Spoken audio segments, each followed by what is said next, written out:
कि पहले ना सुते केहू तहरे पजरे, तू रात के सबके भगा देत रहलू। आधी आधी रात कहे करेजा फोन क के हे पगला के जगा देत रहलू। हमके ना पता रहे हे करेजा कि तू मीठ मीठ बतिया के हम ही के दगा देत रहलू। दिल के दुनिया में घाट बसा के दगा कहिलस। दुनिया के अपन लोहा मनवावे क हमनी के अलग अंदाज ह। सबकर जिला तो खाली जिला रे, हमार जिला रंगबाज ह।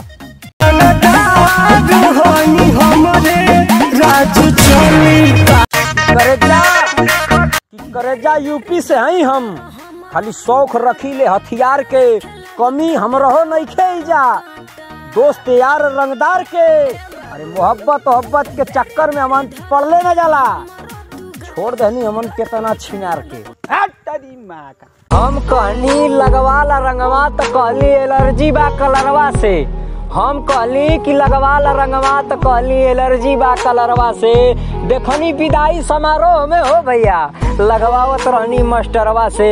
आ इनके कहाँ से मिली स्वर्ग में जगह, 30 गो नंबर खाती, प्रैक्टिकल के 30 गो नंबर खाती फंस गई प्रिंसिपलवा से। रे चुम्मा मांगे मास्टरवा मैट्रिक पास करे के कमाई।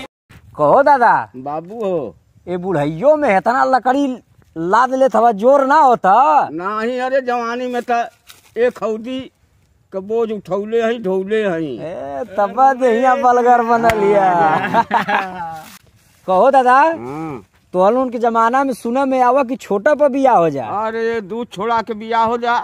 हमन के जमाना में अब तो हम लोगन के जमाना में बूढ़ हो जाइबा तब वो जल्दी ना होता। पे बड़ा तेज ऐठे लीते कि कुछ कहला पे बड़ा तेज ऐठे लीते। मानो तनी हम की हाट हई। बार बार मत देखल कर हमारा औकात, हमके ते लगेला कि ते दिमागों से 60 हई। हम तो से 50 बार कह बनी कि तोरे जैसा 36 ठौरिन के छोड़ देनी। अरे करे जब हमार